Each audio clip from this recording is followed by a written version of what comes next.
Hello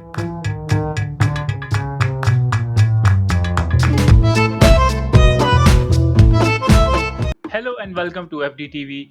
We are back again with another episode of our weekly podcast. I'm your host Ali, joined once again with my fellow co-host Jawad. Jawad, how are you doing today? I'm doing good. It's good to be back. It's good to be talking football again. Let's get into it. Definitely. So, right off the bat, let's start with the biggest news of the day. Man City, once again, champions of the English Premier League under Pep Guardiola for the third time under his reign at the club. What are your thoughts on that? Deservingly so. Deservingly so, with the difficulties that they had to go through. And to be honest, watching them in the Champions League was an absolute treat. Without an out and out striker and still winning the Champions League, oh, sorry, not the Champions League, hopefully they do that as well, but winning the Premier League and scoring as many goals as they did without their lethal Aguero up front, scoring the majority this time around. I feel like Pep really adjusted the season and showed why he truly is one of the great minds in football today. So I feel like it's a well deserved victory, and it's bittersweet for you, considering you're a United supporter. What are your thoughts? Well, it's a weird mode of operation that Pep Guardiola is running. Almost the entire season, he's not been dependent on one player in the starting 11. Everybody has chipped in with goals. All the players are taking responsibility, and the transfers that were made in the summer that we thought would impact the team did not impact the team as much. And the old guard like Gundogan and Mahrez stepped up their game and won the league title for Pep Guardiola. So it is very nice to see such a genius in the Premier League flying in high colours. But I want to ask you one thing. What do you think of the new Pep Guardiola system? The team without an out and out striker. Do you think he would switch to the normal footballing setup with a striker up front in this summer? Once he has a trusted centre forward up front, I don't think you can do without a trusted striker. Like obviously you can win games here and there because the teams are not expecting, and the way Guardiola's teams are set up, playing in different sections of the pitch, training particularly to play almost total football. Every player is comfortable in every different situation, but a striker is a striker. I was watching the Milan game and I was watching Zlatan play. Now, whatever you have to say about him, he is the ideal striker. Every shot that he took, almost all of the time, hits the target, right? And the commentator says that that's all a striker can do, put the ball on target, right?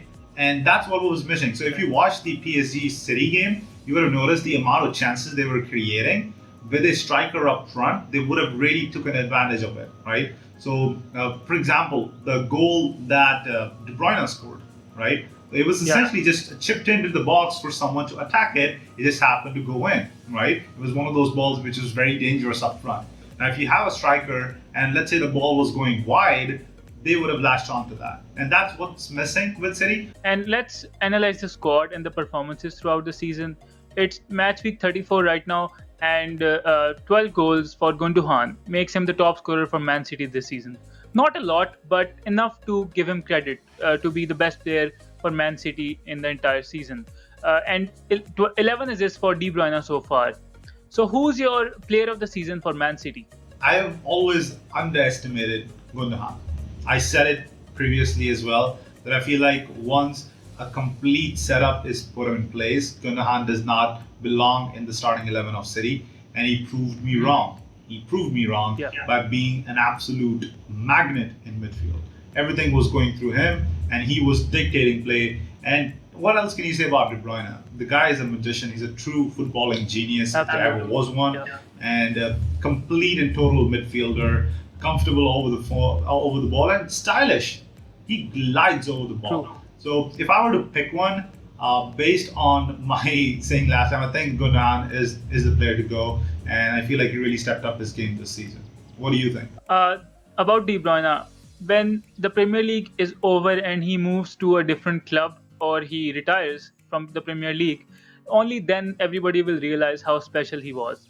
He has kept up a wonderful legacy in the short while that he has been in England, and the weight of his passes can outdo keepers from all areas of the pitch. And I've never seen a player with such brilliant control in the final third, apart from Zidane. And De Bruyne is stepping up his game to become a legend in football. Yeah.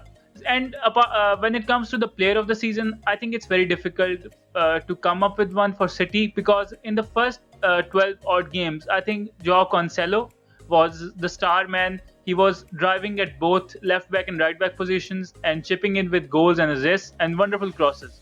So for the first 12 game, I think Cancelo was the man of the season. And apart from that, Phil Foden, Zinchenko, De Bruyne, everybody has chipped in.